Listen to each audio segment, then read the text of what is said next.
Hello hello friends, कैसे हैं आप सभी लोग। उम्मीद करते हैं कि आप सब ठीक ठाक ही होंगे। तो जैसा कि आपका बायोलॉजी में हमने पिछली क्लास में आपको रेस्पायरेशन या श्वसन हमने आपको पढ़ा दिया था, तो हम नेक्स्ट क्लास में आज हम आपको सेल पढ़ाएंगे। तो आइए हम स्टार्ट करते हैं। जो हमारा नया चैप्टर होगा वो कौन सा होगा? सेल, कोशिका। सेल या कोशिका। तो देखिए, वास्तव में कोशिका होती क्या है। कोशिका वह होती है जिससे हमारा जो शरीर बना हुआ था वो शरीर की सबसे छोटी इकाई होती है, उसे ही क्या कहा जाता है? उसे ही कोशिका कहा जाता है। तो कोशिका को हम किस नाम से जान सकते हैं कि यह सबसे शरीर की सबसे छोटी इकाई होती है। तो आप यहाँ पर पहला ही पॉइंट नोट करिएगा, यह शरीर की सबसे छोटी कार्यात्मक या रचनात्मक इकाई है, या सीधे लिखिए सबसे छोटी इकाई है। सबसे छोटी इकाई है। तो ये शरीर की सबसे छोटी इकाई क्या होगी? वो हो गई कोशिका। इसी कोशिका को कार्यात्मक एवं रचनात्मक इकाई भी कहा जाता है। इसे क्या कहा जाता है? कार्यात्मक एवं रचनात्मक इकाई भी कहा जाता है। कार्यात्मक इकाई इसलिए कहा जाता है क्योंकि इसमें जितने भी उपापचयी क्रियाएं होती हैं वह सब किसमें घटित होती हैं? वह सब कोशिका में घटित होती हैं। और इसको रचनात्मक इकाई इसलिए कहा जाता है कि क्योंकि छोटी छोटी कोशिकाओं से क्या बना हुआ है? हमारा शरीर बना हुआ है, इसलिए इसको रचनात्मक इकाई कहा जाता है। और जो नेक्स्ट पॉइंट है, इसे बायोलॉजिकल इकाई भी कहा जाता है या जैविक इकाई भी कहा जाता है। जैविक इकाई भी किसे कहा जाता है? कोशिका को कहा जाता है। इसे जैविक इकाई क्यों कहा जाता है? क्योंकि यह हमें जीवन प्रदान करता है। क्यों? क्योंकि यह हमें क्या प्रदान करता है? यह हमें जीवन प्रदान करता है, इसलिए इसको क्या कहा जाता है? जैविक इकाई कहा जाता है। तो ये तो इसके बारे में थोड़ा सा आपको मोटा मोटा बता दिया गया, लेकिन ये जो कोशिका होती है हम इसकी तुलना किसके साथ कर सकते हैं? जैसे आप देखिए, घर बनाते हो तो घर में सबसे छोटी चीज उसमें क्या होती है? आपकी ईंट होती है। आप एक एक ईंट जोड़कर दीवार का निर्माण करते हो। दीवार का निर्माण करने के बाद आप कमरे का निर्माण करते हो, और कई कमरे मिलकर आपके घर का निर्माण कर देते हैं। तो सेम इसी तरीके से कोशिका का भी प्रोसेस होता है। जो कोशिका होती है, एक कोशिका हो गई और कई कोशिकाएं मिलकर किसका निर्माण करती हैं? ऊतक का निर्माण करती हैं। किसका निर्माण करेंगी? ऊतक का निर्माण करेंगी। और कई ऊतक मिलकर किसका निर्माण करेंगे? वो अंग का निर्माण करेंगे। कई ऊतक मिलकर किसका निर्माण करेंगे? अंग का निर्माण करेंगे। और कई अंग मिलकर किसका निर्माण करेंगे? वो शरीर का निर्माण करेंगे। तो इस तरीके से हमारे पूरे बॉडी का स्ट्रक्चर होता है। जैसे हमने आपको घर के माध्यम से समझा दिया, उसी तरीके से ये कोशिका भी हमारे शरीर का निर्माण करती है। तो ये आपका ये हो गया। अब क्वेश्चन यहाँ से आपका ये बनता है कि जो कोशिका होती है उसको किसने खोजा था? कोशिका को सर्वप्रथम किसने खोजा था? तो कोशिका की खोज जो थी वो किसने की थी? Robert Hooke. रॉबर्ट हुक नामक वैज्ञानिक ने की थी। और इसकी खोज कब की थी? तो 1665 में रॉबर्ट हुक नामक वैज्ञानिक ने इसकी खोज की थी। लेकिन क्वेश्चन यहाँ पर यह भी बनता है कि रॉबर्ट हुक ने जीवित कोशिका की खोज की थी कि मृत कोशिका की खोज की थी? तो इन्होंने, रॉबर्ट हुक ने जिस कोशिका की खोज की थी वह क्या थी? वह मृत कोशिका थी। अगर रॉबर्ट हुक ने मृत कोशिका की खोज की थी तो जीवित कोशिका की खोज किसने की थी? क्वेश्चन आपका यह भी बनता है। तो आपका जो जीवित कोशिका पे आता है, जीवित कोशिका की खोज एंटोनी वान एवं ल्यूवेन हाक ने की थी। आप यहाँ पे लिख लीजिए, ये मृत कोशिका थी। लेकिन जीवित कोशिका की बात की जाए तो जीवित कोशिका की खोज किसने की थी? एंटोनी वान ल्यूवेन हाक। एंटोनी वान एवं ल्यूवेन हाक नामक वैज्ञानिक ने जीवित कोशिका की खोज की थी। अब वह जीवित कोशिका कौन सी थी? वो बैक्टीरिया की जीवित कोशिका थी, जो यूनिसेलुलर थी या एक कोशिकीय थी। किसकी थी वह? वो बैक्टीरिया की थी जो एक कोशिकीय होता है, एक कोशिकीय होता है। अगर आपसे ये भी क्वेश्चन पूछ लिया जाए कि बैक्टीरिया की खोज किसने की थी, तो बैक्टीरिया की खोज किसने की थी, एंटोनी वान और लीवेनहॉक नामक वैज्ञानिक ने की थी। तो इस तरीके से आपका यहाँ पर एक क्वेश्चन कंफर्म हो गया, बैक्टीरिया की खोज किसने की थी, एंटोनी वान एवं लीवेनहॉक नामक वैज्ञानिक ने की थी। या पहली जीवित कोशिका की खोज किसने की थी, तो एंटोनी वान एवं लीवेनहॉक नामक वैज्ञानिक ने की थी। हम इसको इसलिए जीवित कोशिका कहते हैं क्योंकि बैक्टीरिया जो होता है वह एक कोशिकीय होता है। तो ये आप इसका लिखना चाहो तो लिख लो या स्क्रीनशॉट ले लो। अब आइए इससे संबंधित हम अगले क्वेश्चन की ओर चलते हैं। जो हमारा अगला क्वेश्चन होगा, अगर यहां पर पूछा जाए सबसे बड़ी कोशिका, सबसे बड़ी कोशिका किसकी होती है, सबसे बड़ी कोशिका, अगर सबसे बड़ी कोशिका की बात की जाए तो वह सबसे बड़ी कोशिका किसकी होगी, तो वह शुतुरमुर्ग का अंडा होता है। आप जानते हो शुतुरमुर्ग का अंडा, इसे क्या माना जाता है, सबसे बड़ी कोशिका माना जाता है। लेकिन अब ये तो सबसे बड़ी कोशिका होगी, सबसे छोटी कोशिका तो माइकोप्लाज्मा बैक्टीरिया, सबसे छोटी कोशिका, सबसे छोटी कोशिका तो ये माइकोप्लाज्मा बैक्टीरिया,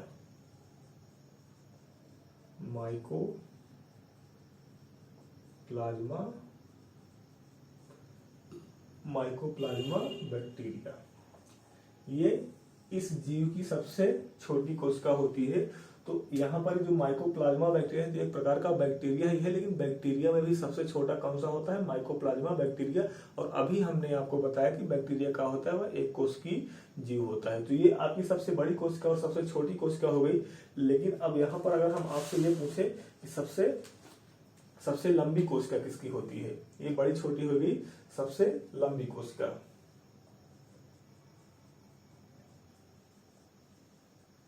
सबसे लंबी कोशिका,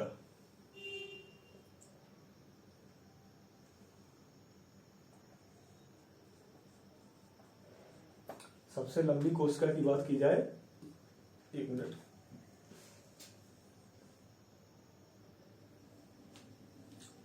हम कह रहे थे सबसे लंबी कोशिका की जाए तो वो सबसे लंबी कोशिका जो होती है वह मनुष्य में होती है। किसमें होती है, मनुष्य में होती है। तो आपका क्वेश्चन चाहे जब भी पूछा जाएगा तो सीधा सीधा आपका क्वेश्चन ये बनेगा कि मनुष्य में सबसे लंबी कोशिका कौन सी होती है, तो मनुष्य में सबसे लंबी कोशिका जो होती है वो तंत्रिका कोशिका होती है, तंत्रिका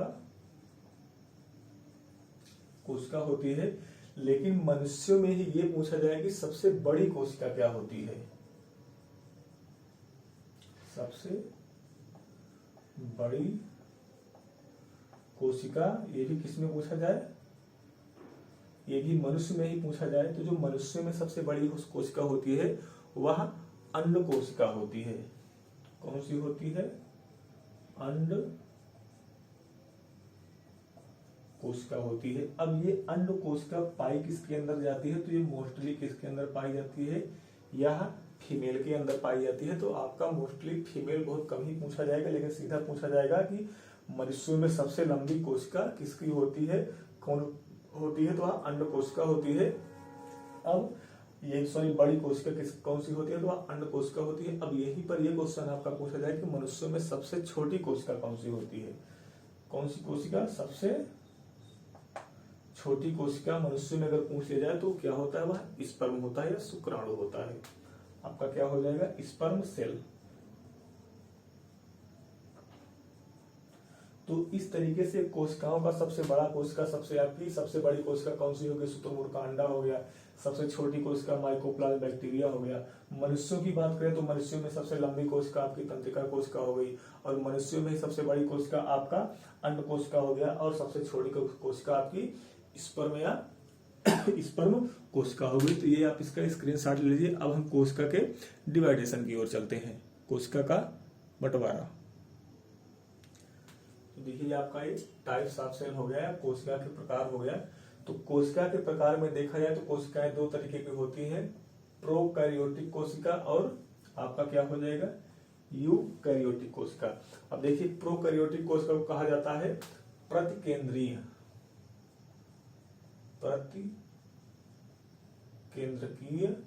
कोशिका, और अगर यूकैरियोटिक कोशिका की बात की जाए तो यह सुकेंद्रकीय कोशिका होता है, सुकेंद्रकीय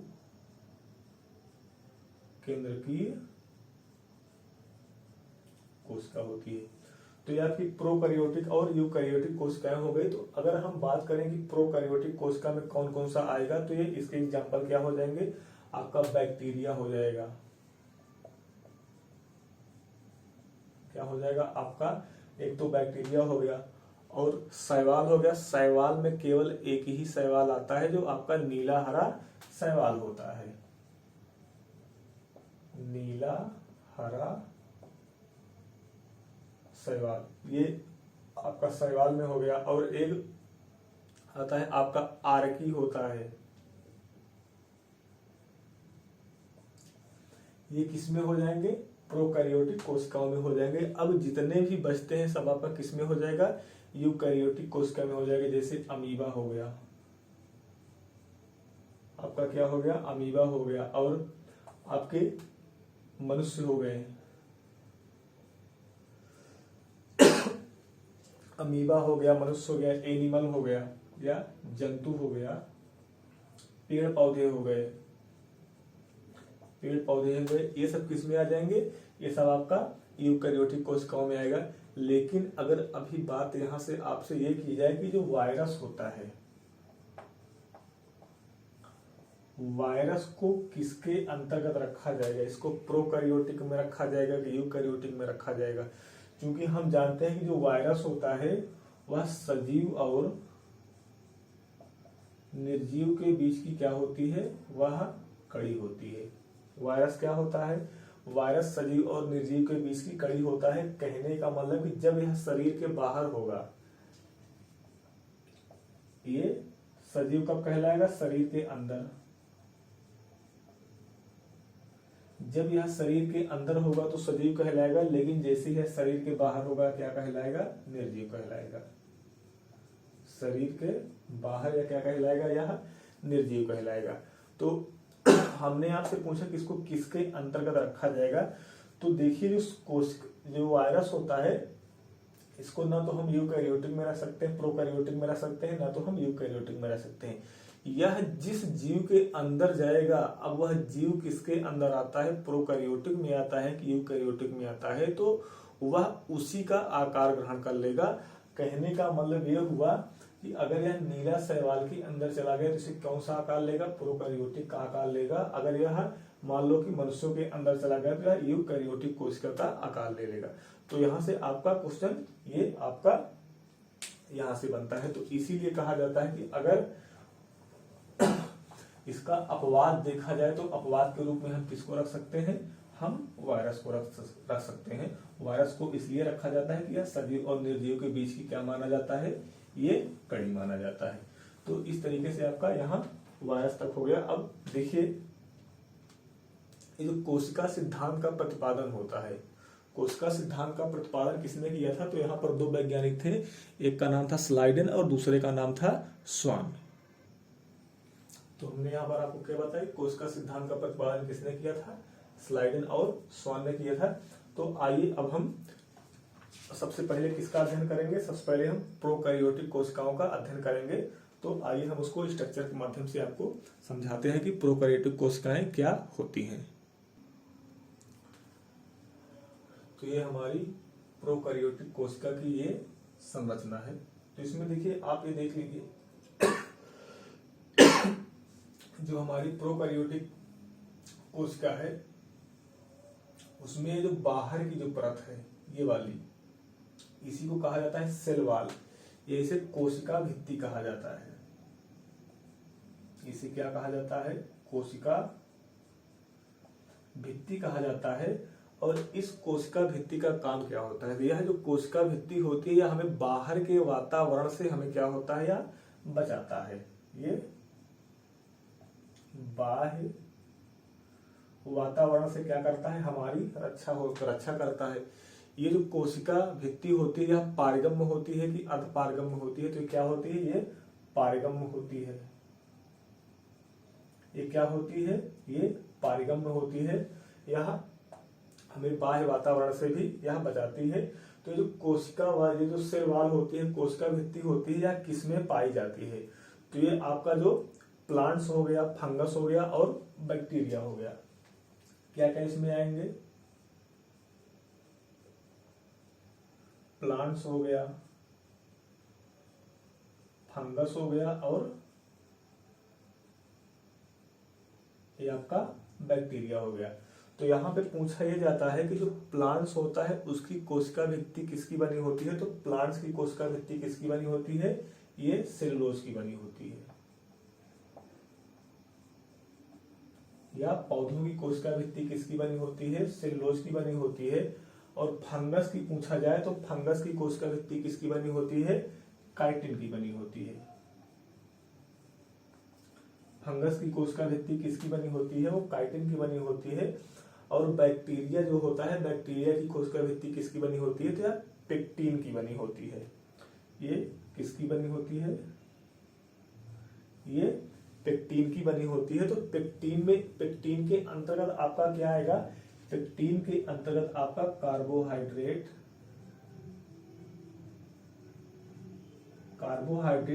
प्लस प्रोटीन। तो आपका अगर जब भी पूछा जाए कि जो बैक्टीरिया की कोशिका भित्ति पेक्टिन की बनी होती है, तो पेक्टिन किससे बना होता है, तो आपका कार्बोहाइड्रेट और प्रोटीन से आपका क्या बना होता है, वह आपका पेक्टिन बना होता है। ये आपको ये सेल वॉल के बारे में ये आपका हो गया। तो आप इसको उतार लीजिए। अब हम बात करते हैं सेल मेम्ब्रेन की। देखिए जो सेल मेम्ब्रेन होता है, अब यहाँ पर आपका ये पूछा जाता है कि जो सेल मेम्ब्रेन होता है, यह सेल मेम्ब्रेन क्या होता है। तो यह जो सेल मेम्ब्रेन होती है, यह जंतुओं की सबसे बाहरी परत होती है। जंतु कोशिका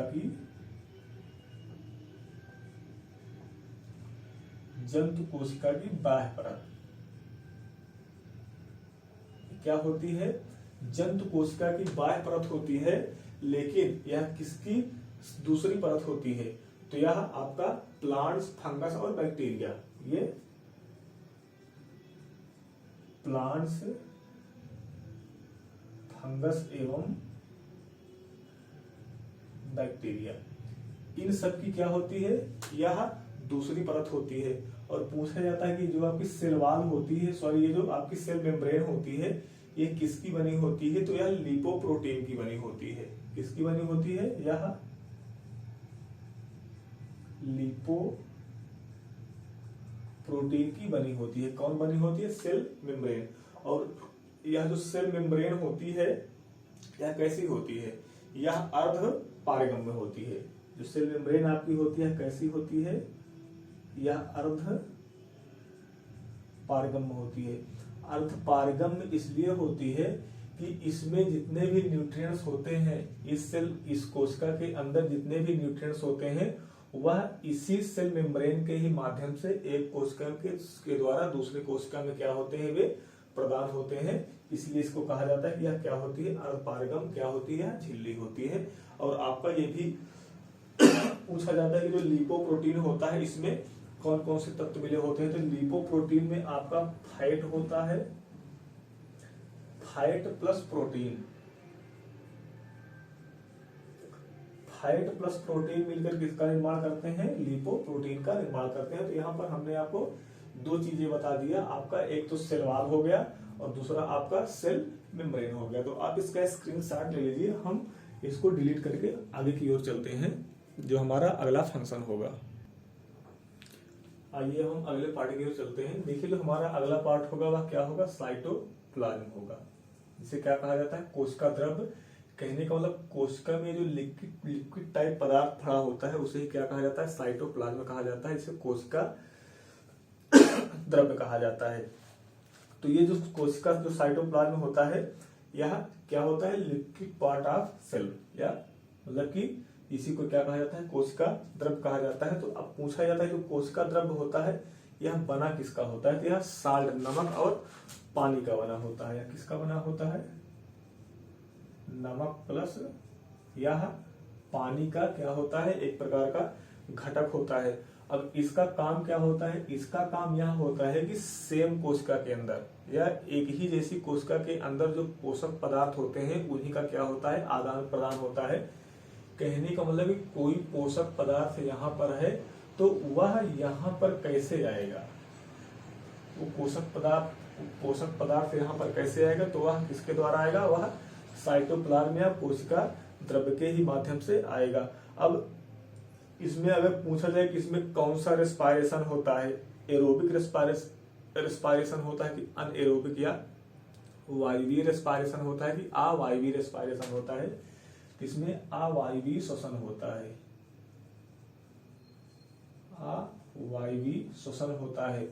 अगर जब इसमें अवायवीय श्वसन होता है तो आपको पिछली क्लास में बताया गया था कि इसके द्वारा कितने एटीपी ऊर्जा रिलीज होती है, तो इसके द्वारा 2 एटीपी ऊर्जा क्या होती है, मुक्त होती है।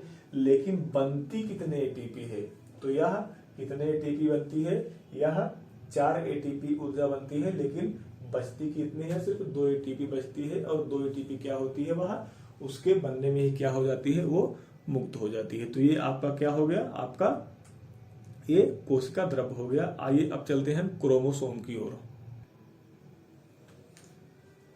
तो देखिए इसमें ये जो हम संरचना इस टाइप से बनाए हुए हैं क्या कहलाएगा, यही हमारा क्रोमोसोम कहलाएगा। तो आपका ये पूछा जाता है कि जो क्रोमोसोम होता है इसकी संरचना कैसी होती है, तो इसकी जो संरचना होती है वह कैसी होती है, वह धागे जैसी होती है। इसकी संरचना कैसी होती है, वह इसकी संरचना धागे के जैसी होती है। इसी के ऊपर क्या पाया जाता है, इसी के ऊपर हमारा डीएनए पाया जाता है। इसी संरचना के ऊपर हमारा क्या पाया जाता है, डीएनए पाया जाता है। और यहाँ पर ये भी पूछा जाता है कि हमारा जो क्रोमोसोम होता है वह किसका बना होता है, तो क्रोमोसोम जो होता है वह डीएनए प्लस हिस्टोन प्रोटीन का बना होता है। ये किसका बना होता है, डीएनए प्लस हिस्टोन प्रोटीन का ही बना होता है। कौन, क्रोमोसोम बना होता है। और जो क्रोमोसोम है उसकी सबसे छोटी इकाई अगर पूछा जाए तो क्रोमोसोम की सबसे छोटी इकाई क्या हो जाएगी, इसकी सबसे छोटी इकाई क्या हो जाएगी, जीन कहलाएगी। तो क्रोमोसोम की सबसे छोटी इकाई क्या हो गई, जीन हो गई। अगर अब ये पूछा जाए कि जीन किसका बना होता है, तो जीन भी किसका बना होगा, वह डीएनए प्लस हिस्टोन प्रोटीन का वो बना होगा। ये क्रोमोसोम का कार्य क्या होता है, तो जो क्रोमोसोम होता है वह क्या करता है, वह आनुवांशिकता में क्या करता है, सहायता करता है। कहने का मतलब कि एक पीढ़ी से दूसरी पीढ़ी में जो संतानों में जो लक्षण माता पिता के उत्पन्न होते हैं वह किसके द्वारा होता है, वह क्रोमोसोम के माध्यम से ही होता है। तो आप इसका स्क्रीनशॉट ले लीजिए। अब आपका एक और बचा, और पर कौन सा है, वह राइबोसोम है। आइए राइबोसोम की ओर चलते हैं। तो आप राइबोसोम को देख लीजिए। देखिए जो इस प्रकार से जो बना हुआ है इसी को क्या कहा जाता है, ये राइबोसोम कहा जाता है। अब राइबोसोम का कार्य क्या होता है, यह हमारे शरीर में प्रोटीन का निर्माण करता है। यह किसमें भाग लेता है, यह प्रोटीन निर्माण में यह भाग लेता है। अब पूछा जाए कि राइबोसोम कितने प्रकार का होता है, तो राइबोसोम आपका 2 प्रकार का होता है। इसके 2 प्रकार होते हैं। आपका पहला क्या हो जाएगा, 70S टाइप, और आपका दूसरा क्या कहलाएगा, वो 80S टाइप कहलाएगा। अब देखिए जो 70S टाइप होता है यह प्रोकैरियोटिक में होता है, ये प्रोकैरियोटिक में होता है। लेकिन 80S टाइप किसमें होता है, यह यूकैरियोटिक में होता है। यह किसमें होगा, यूकैरियोटिक में होगा। तो कहने का मतलब 70S टाइप होता है, इसका जो घनत्व होता है कम होता है। इसका घनत्व क्या होता है, कम होता है, लेकिन इसका घनत्व क्या होता है, वो ज्यादा होता है। तो अगर इसका हम विभाजन करें, हमने भी आपको बताया कि जो हमारा जो राइबोसोम होता है वो इस तरीके से होता है, ये इस तरीके से होता है, मतलब इसमें दो क्या है, इसमें दो जुड़ा हुआ है। तो अगर हम इसका विभाजन करें, इसका हम खंड करें, तो ये जो 70S टाइप है इसको हम 30S प्लस, अब क्या लिखेंगे 30 + 40 नहीं, या 30S + 50S होता है। तो अब आप ये कहेंगे कि 30-50 कितना हो गया, 80 हो गया, लेकिन इन दोनों के जुड़ने में 10 क्या होता है, कॉमन होता है। जब 10 कॉमन हो गया तो आपका 30 और प्लस 50 में जब 10 कॉमन हो गया तो क्या हो गया, वह आपका 70 ही बचा। इसी तरीके से इसको भी आप देख लीजिए, ये 40 + 60, ये 40S + 60S हो गया। तो इसमें भी आपका 40S और 60S हो गया, तो इसमें आपका कॉमन कितना हो जाएगा, वो कॉमन आपका 20S हो जाएगा। तो इस तरीके से ये आपका ये क्या हो गया, हमने आपको प्रोकैरियोटिक कोशिका के बारे में हमने आपको बता दिया। और अगली अब जब आपकी क्लास होगी तो उसमें हम आपको यूकैरियोटिक कोशिका के बारे में पढ़ाएंगे, या मानव कोशिका के बारे में वहीं आपकी चर्चा की जाएगी। तो जैसा भी हमारी क्लास लगी हो, आप इस वीडियो के कमेंट में जाके आप हमें जरूर बताइएगा, और आप हमारे वीडियो को लाइक करिए, अपने दोस्तों के पास शेयर करिए, और जो इस चैनल पर नए हैं वो इस चैनल को सब्सक्राइब कर दें, ताकि हमारे जितने भी वीडियोस हैं सबसे पहले आप तक पहुंचे। तो वीडियो को देखने के लिए बहुत बहुत धन्यवाद।